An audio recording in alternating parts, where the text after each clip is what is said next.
Bien, vamos a ver el tema de hoy día. Último tema.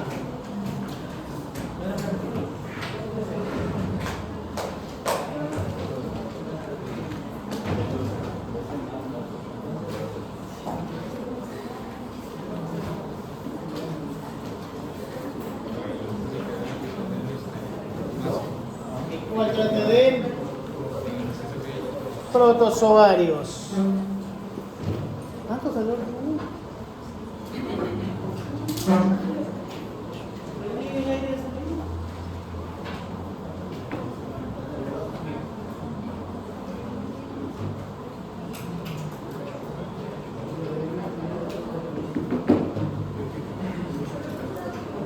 Bueno,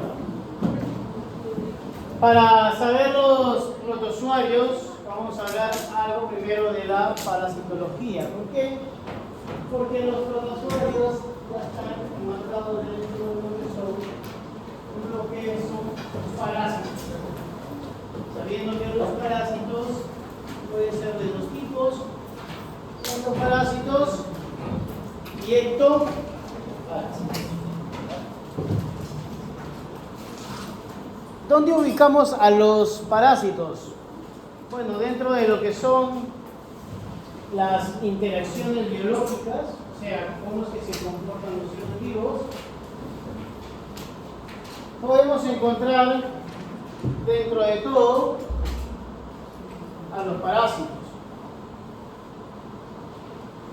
Porque también hay algunos que son comensales. ¿Qué significa un comensal?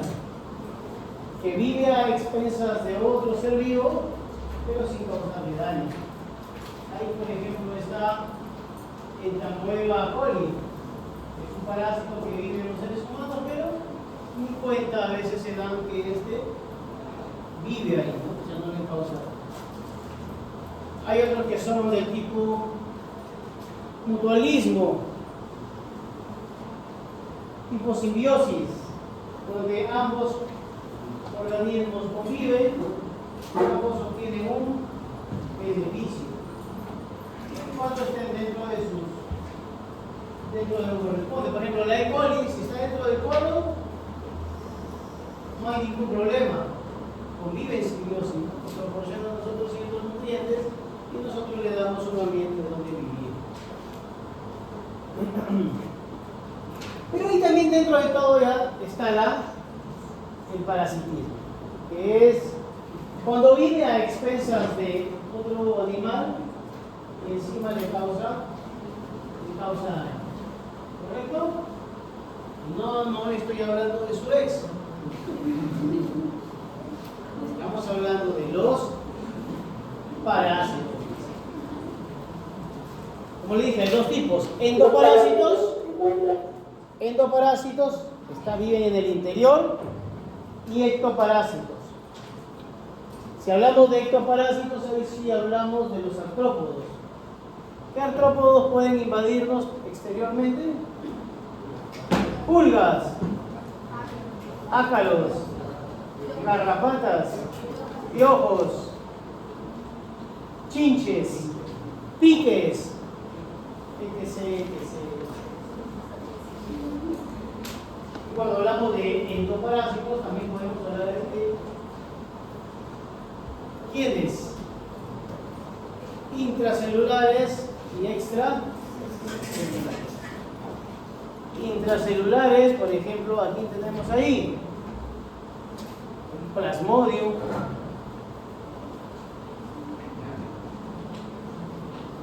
no, Giardia no. Viene en el estómago, más bien ese sería extracelular. ¿Y más? Trypanosoma, Leishmanium, etc. ¿Correcto? ¿Quién estudia los parásitos?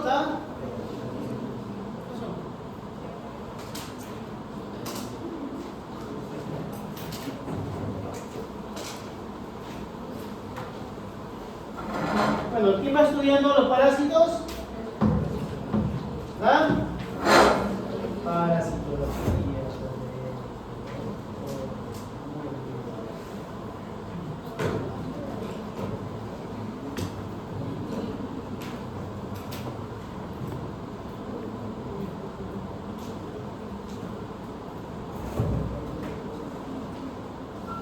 ahí, como les dije, ¿no? La parasitología, en el caso que va a estudiar protozoarios, helmintos y artrópodos. Pero para conocer qué es un huésped, es quien contiene al parásito. Huésped es quien contiene al parásito. Puede ser persona, animal o insecto, cualquiera de ellos es un huésped. Todos podemos ser huéspedes. Hay tres tipos: huésped definitivo, intermediario y paratécnico. ¿Cuál es la diferencia entre huésped definitivo e intermediario?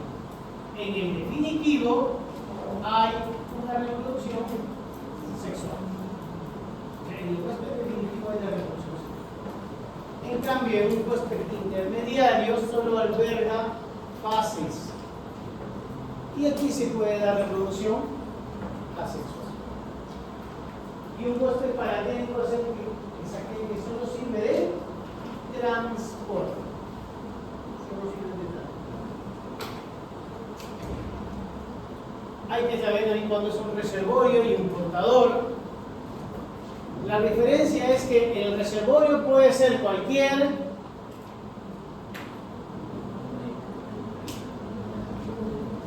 en cambio un portador es un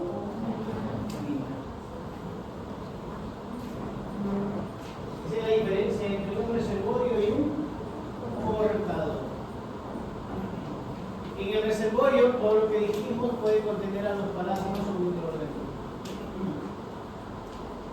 Y un portador puede ser solo un animal.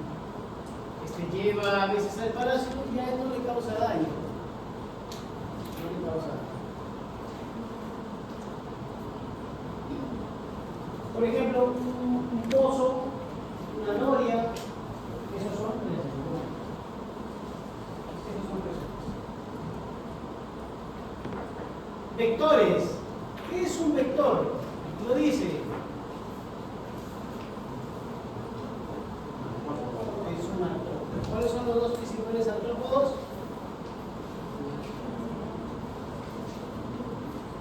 Insectos y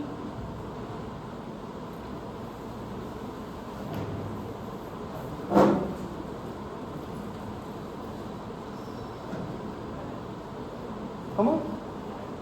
Araña. Insectos y araña. Esos son los principales artrópodos.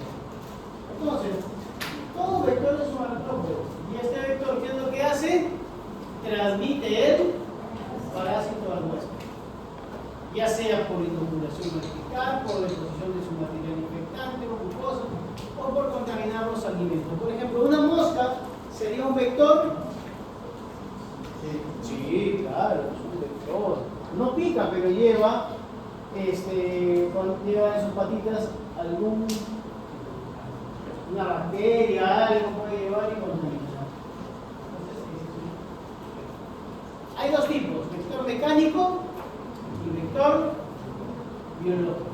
¿Cuándo es un vector biológico? Cuando en el interior de este animal, de este insecto, parásito o arácnido, se multiplica. Dentro del vector se multiplica. En cambio, un mecánico solo lo lleva en la parte externa. Solo sirve de transporte, pero no se desarrolla. ¿Correcto? Un vector mecánico sirve de transporte. Y un vector biológico en el interior de este se multiplica.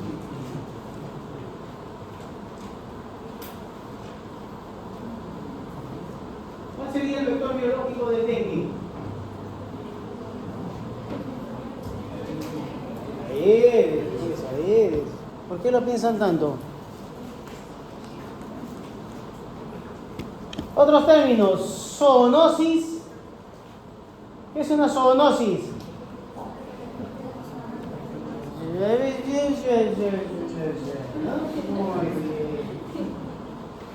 ¿Qué es zoonosis? Es una infección transmitida de animales a los seres humanos. Nada más. Animales a los seres humanos. En este caso, zoonosis parasitaria transmite parásitos ¿El perro es un causa zoonosis? Claro. ¿El gato? Bien. ¿Y por qué tienen perros y gatos entonces? Y encima los esperan afuera, ¿no?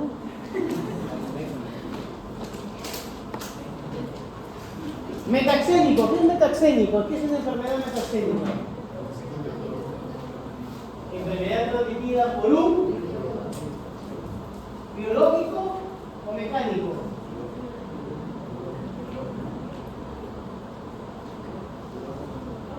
Biológico. Cualquier enfermedad, ya sean virus, bacterias o parásitos. Por ejemplo, un vector que transmita un virus. Un vector, no he dicho una enfermedad. Ahí, muy bien. Un vector que transmita bacterias.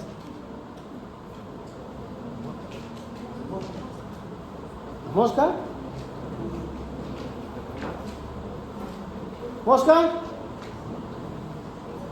Mosca, pues. Un vector que transmita parásitos.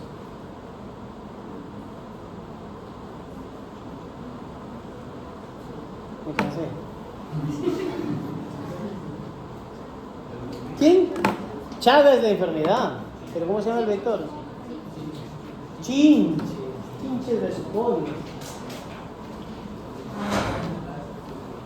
La luxómila, que es un vector que transmite la UTA, pero también transmite la bartonella. La bartonella, que es una bacteria que produce la verruga peruana. Bien. ¿Qué es una infección y qué es una enfermedad?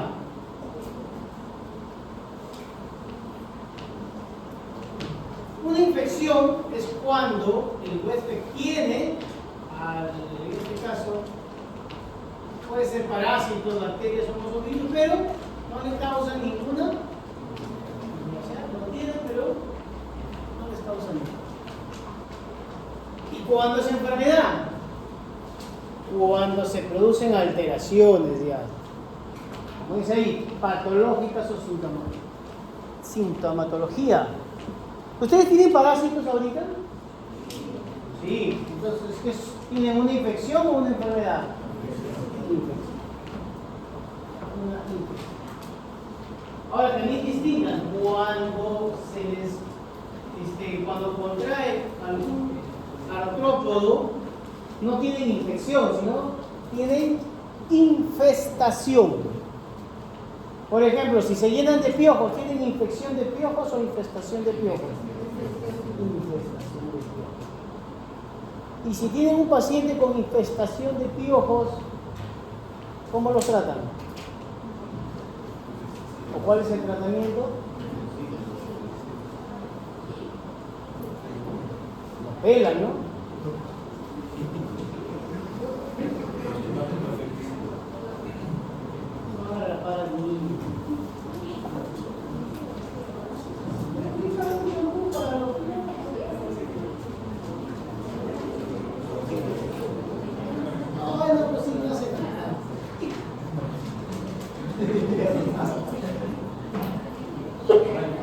A ver, pero vamos a ver si es cierto. A ver, ¿alguna vez le han dado piojo a ustedes? ¿No saben o no se acuerdan? Normalmente es cuando has tenido 3 años, 4 años, cuando estabas en el jardín. Pero ahora, a ver, ¿cómo se lava la cabeza de un paciente con piojos? ¿No saben lavar la cabeza? ¿Y ahí qué más haces con el champú?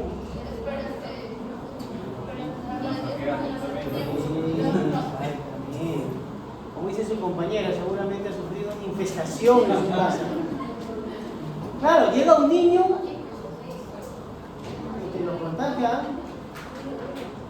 Esos echan el champú, te ponen tu gorrito, te amarran la cabeza, unos 10 minutos, te lavan, caen ahí como para que los prepares en tu sartén. Lo vuelves a lavar en los 10 minutos y así. Otros términos: endémico, epidémico, pandémico y episodía. ¿Qué es endémico? Cuando una enfermedad es propia de una zona geográfica, una zona determinada. Nosotros ahora, zona endémica, ¿de qué nos hemos vuelto? ¿Alguna vez hemos tenido otra enfermedad de hemos sido endémicos de algo? Malaria, no. Pero por ejemplo, por Jaén, Bagua, ahí sí hay malaria, ¿no? Entonces, zona endémica de malaria. Epidemia: la ocurrencia de un número apreciable mayor de lo esperado de una enfermedad. Importante, en un área y en un tiempo limitado. Eso es epidemia. Por ejemplo, nosotros podemos, o acá en Lambayeque puede haber brotes epidémicos de dengue. Si dice que es una zona endémica, supongamos que se espera que haya 1 o 2 pacientes al mes. Pero si empiezan a aparecer 10, 20, 30 pacientes al mes, ya se está hablando de una epidemia. Pero solo es en una determinada zona y por un tiempo determinado. Hasta hace 2 años, por ejemplo, con las lluvias, hubo un brote de dengue, ¿no? Cuando usted estaba en primer ciclo. Bueno, ahora están en 4º ciclo. Parece que van a hacer 4º ciclo forever, ¿no? Cuando usted estaba en el primer ciclo hubo una temporada de lluvias, ¿correcto? Y en esa temporada de lluvias hubo un brote epidémico de dengue, que incluso parecía que no iba a acabar porque era enero, febrero, marzo, abril, mayo, junio, julio, y no bajaba el dengue.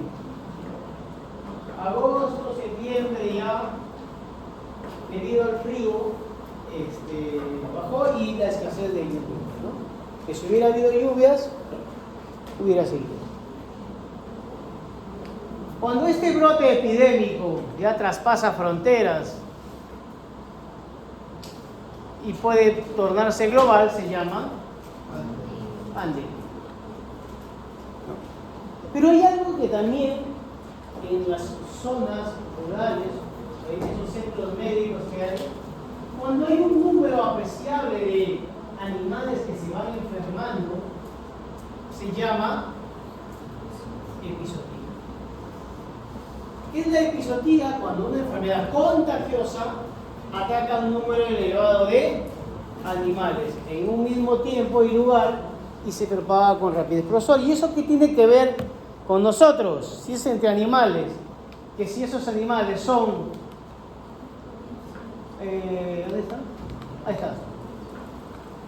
Transmiten enfermedades zoonóticas, ¿es un problema también para el ser humano? Claro que es un problema. Entonces, si alguna vez en alguna zona rural se empiezan a morir animales de la nada, hay que encontrarlo como una... ¿Qué dicen?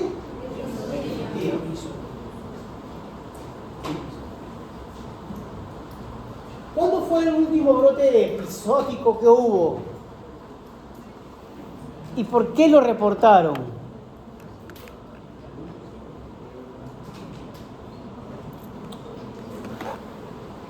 Ustedes viven nomás, ¿no? Ni enterados están en su entorno. Ustedes fácil mañana se mueren y ni enterados. Fue el brote de gripe aviar que hubo, donde se empezaron a morir animales, no de granja, se empezaron a morir animales como pelícanos, gaviotas, porque la gripe aviar les había atacado. Pero ¿cuál era lo peligroso de eso de ahí? Que esta gripe aviar podía llegar ¿a quién? A los galpones. ¿Saben lo que es un galpón, no?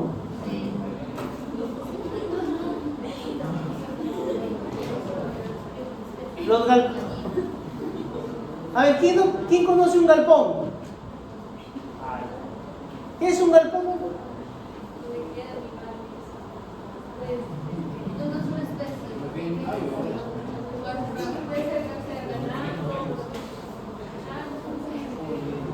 Es un espacio donde se crían animales. En este caso, los galpones son más usados para las aves. Entonces, la peligrosidad de esta gripe aviar era que podía entrar a estos galpones y reducir la población. Y ya les he dicho, ¿no? Si estas gripes podrían pasar a otro animal, ya están pasando a un segundo vector. Quiere decir que ya pueden mutar rápidamente. Y de ahí para que pasen al ser humano, hay un paso nada más. Entonces ahí está la peligrosidad de que reportar este tipo de situaciones inusuales que se pueda ver. Por eso no han visto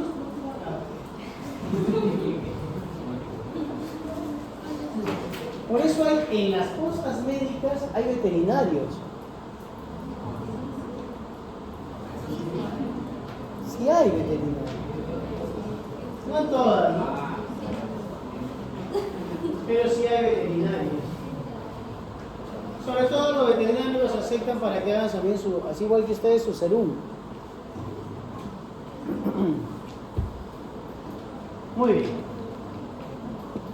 Morbilidad, mortalidad y infestación. Morbilidad, cantidad de personas enfermas y el efecto de esa enfermedad en una población. Después del COVID, hemos quedado con morbilidades, insuficiencias respiratorias, personas que perdieron el gusto, ¿no? Cuando no lo miren a su compañera, no. ¿Por qué la mira?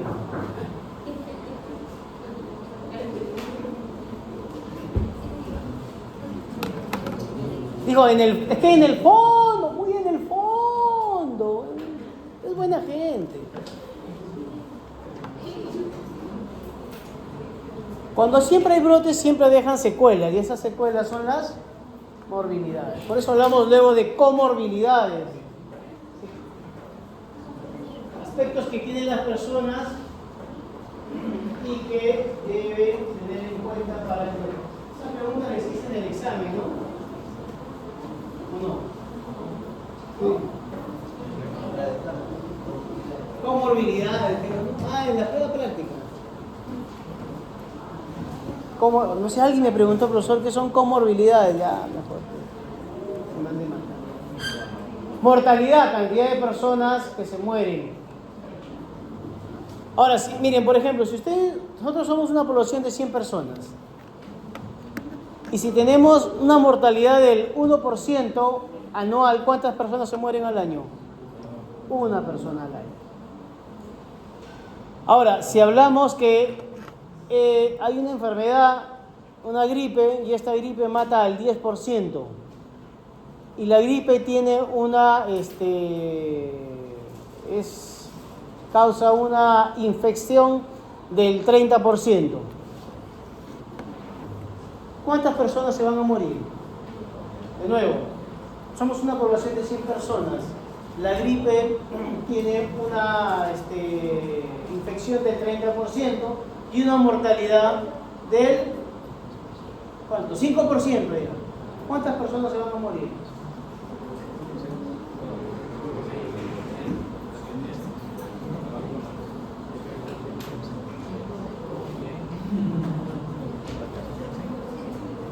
A ver, ¿quién dijo yo?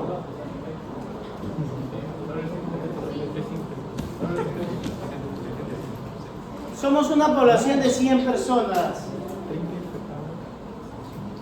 hay una enfermedad, hay una infección viral que ataca al 30%, de las cuales el 5% van a morir.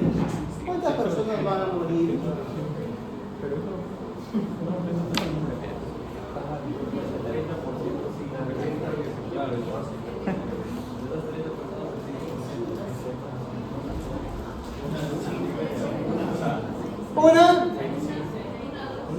Una y media, ¿no?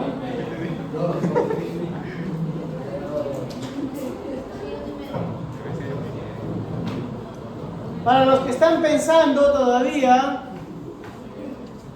si son 100 personas, el 30%, 30 se van a enfermar. De esas 30 se van a morir 5%. Multiplica 30 por 5 entre 100. 1.5.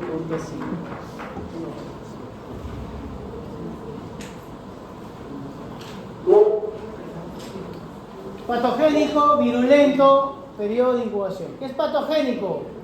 La capacidad que tenga un agente infeccioso en producir una enfermedad. Los microorganismos, los parásitos son patogénicos, potencialmente patogénicos. Pero esa patogenia puede ser poco virulenta o muy. ¿Qué significa poco virulenta? O sea que no causa mucho daño. En cambio, muy virulenta, que sí causa mucho daño. Periodo de incubación es el intervalo entre la infección y la aparición de los síntomas. Propio en el caso de dengue, ¿no? Hay un periodo de incubación.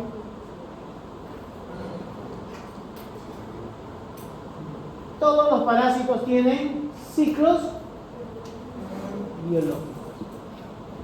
¿Qué significa ciclo biológico? Que tiene una etapa infectiva, ¿correcto? Tienen una etapa infectiva y hay que conocer el ciclo, sobre todo en los seres humanos. Por ejemplo, ahí vamos a encontrar los parásitos que siguen el ciclo de luz. Vamos a verlos. Según cómo se transmiten, pueden ser de transmisión directa o transmisión indirecta. Directa, a través de la saliva, contacto sexual, ingreso directo por la piel. Saliva, por ejemplo, trofosoditos de toxoplasma, cuando besan al gato. Contacto sexual, tricomonas. Y este es un parásito que penetra la piel, ya que vive en el agua. Transmisión indirecta, a través, por ejemplo, de las heces, agua, alimentos, mandos u objetos. Transmisión por vectores, ya lo hemos dicho, ¿no? Mecánicos, cucarachas, hormigas, moscas, o biológicos, como la malaria. Según cómo se localizan, endoparásitos y ectoparásitos. Según su reproducción, si se reproducen dentro de las células o fuera de ellas. ¿Correcto? Y hay un parásito que se llama facultativo. ¿Qué significa eso? Que normalmente no parasita a los animales, pero puede llegar ocasionalmente. Ejemplo, la Naegleria fowleri. Esta Naegleria fowleri que se encuentra en las aguas de los ríos o a veces en ciertas piscinas, cuando no son descontaminadas adecuadamente, esta ameba puede ingresar por la nariz y ingresar al cerebro. Por eso le llaman la ameba come cerebro, Naegleria fowleri. Ahí están algunos ectoparásitos y otros endoparásitos. Piojo, ácaro, facultativos, miren. Pulga, ¿no? ¿Qué pueden ocasionar estos parásitos? Por ejemplo, obstrucción, ricos tallarines, ocupación de espacio, por ejemplo el cisticerco, desplazamiento, quiste idiático. Traumáticos como trichuritis en el colon. Y ahí está la clasificación de los parásitos. Hasta aquí, ¿alguna pregunta? Estos son conceptos bases.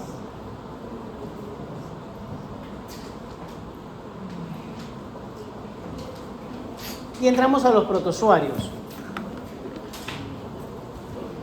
Son organismos eucariotas que pueden ocasionar infecciones a nivel del tracto gastrointestinal, como los hemoparásitos. ¿Ya? Como los hemoparásitos. ¿Y qué protozoarios que causan infecciones gastrointestinales? Giardia lamblia, Entamoeba histolítica. Y hemoparásitos, malaria, Trypanosoma y Leishman. ¿Correcto? Por ejemplo, los protozoarios se mueven, se clasifican según cómo se mueven. Porcilios, flagelos, rizopos, esporozoos, que son inmóviles.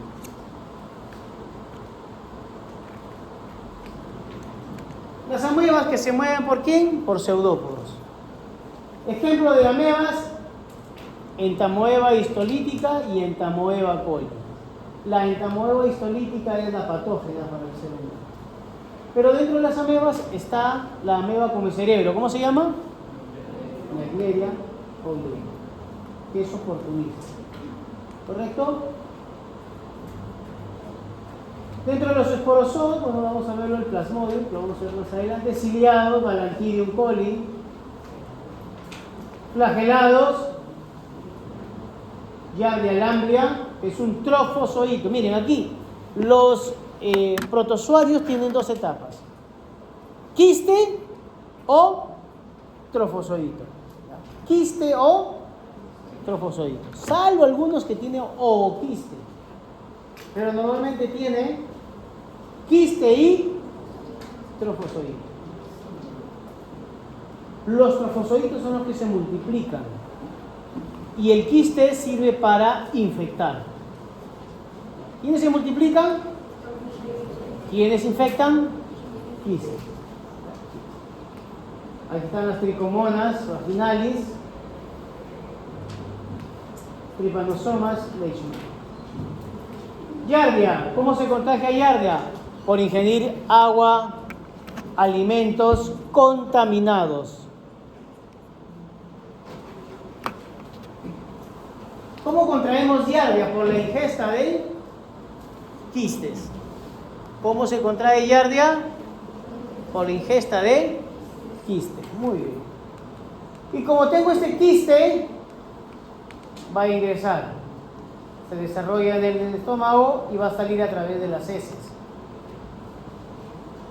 Y en las heces puedo observar dos cosas: quistes y trofozoitos.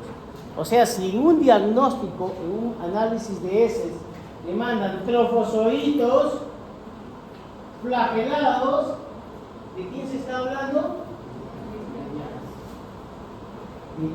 ¿Por qué no se podía hablar de entamoeba? Porque entamoeba no tiene. Entonces, si le ponen trofozoito amebiano, ¿quién sería? Entamoeba. Trofozoito amebiano, estamos hablando de Entamoeba histolítica. Pero si le ponen trofozoito flagelado, ya. Obviamente dice, ¿por qué es Giardia? Porque viene acompañado de toda la sintomatología de Giardia, ¿no? Diarreas, baja de peso, ¿qué más? Sin ganas de comer, todos esos síntomas acompañantes. ¿Y cuál es la ingesta de quistes contaminados en agua o alimento? Bueno, están bien: diarrea, dolor abdominal, náuseas y en algunos casos asintomáticos. La transmisión es de persona a persona o animal a persona. ¿Ya? Diagnóstico está: quistes o troposoma. Leishmania. Este es un hemoparásito.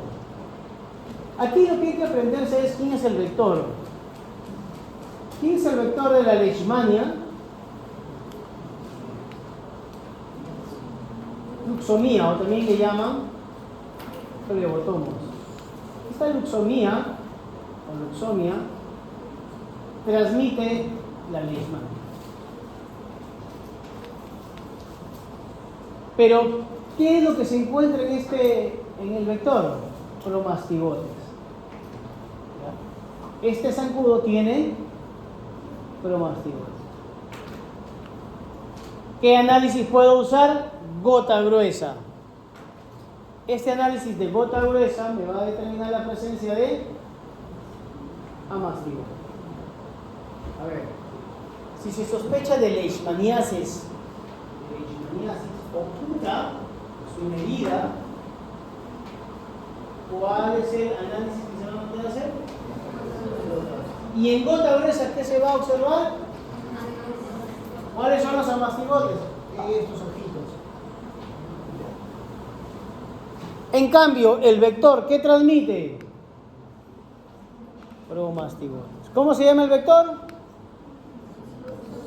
Muy bien, bien aprendido para el examen. No les voy a tomar el ciclo, así que no se preocupen. Plasmodium. Importante. ¿Cuál es el vector?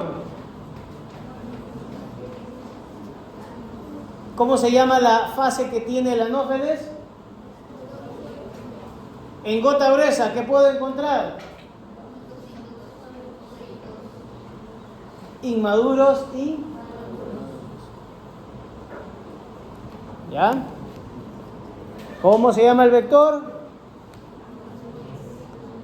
¿Qué contiene el vector? En gota gruesa, ¿qué podemos encontrar? Muy bien. Muy bien.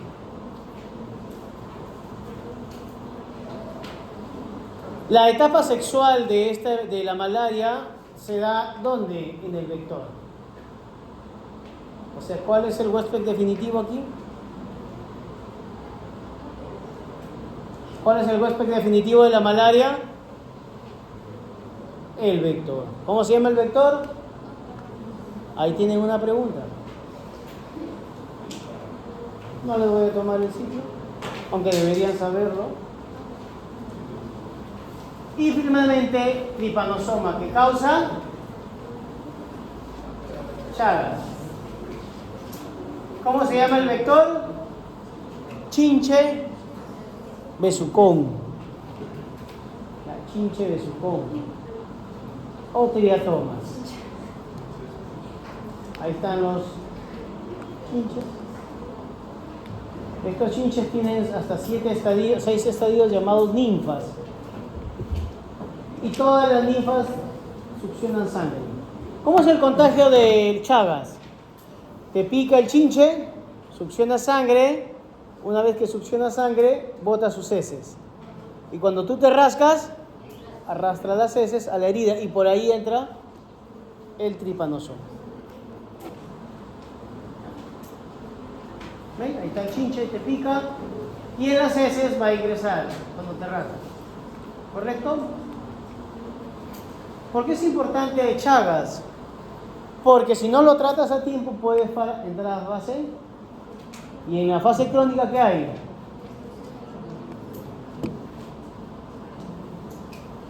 Una de las características que hay en Chagas es los chagomas, que es la inflamación que queda después que te pica el chinche. En cualquier parte del cuerpo se llama chagoma, pero si te pica en el ojo, se llama signo de Romaña. Signo de Romaña. Pero si está en el cuerpo, ¿cómo se llama? Chagoma. Entonces, si tú ves a una persona entrar con un ojo así, ese tiene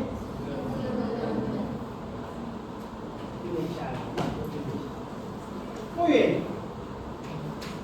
¿Preguntas, dudas, consultas?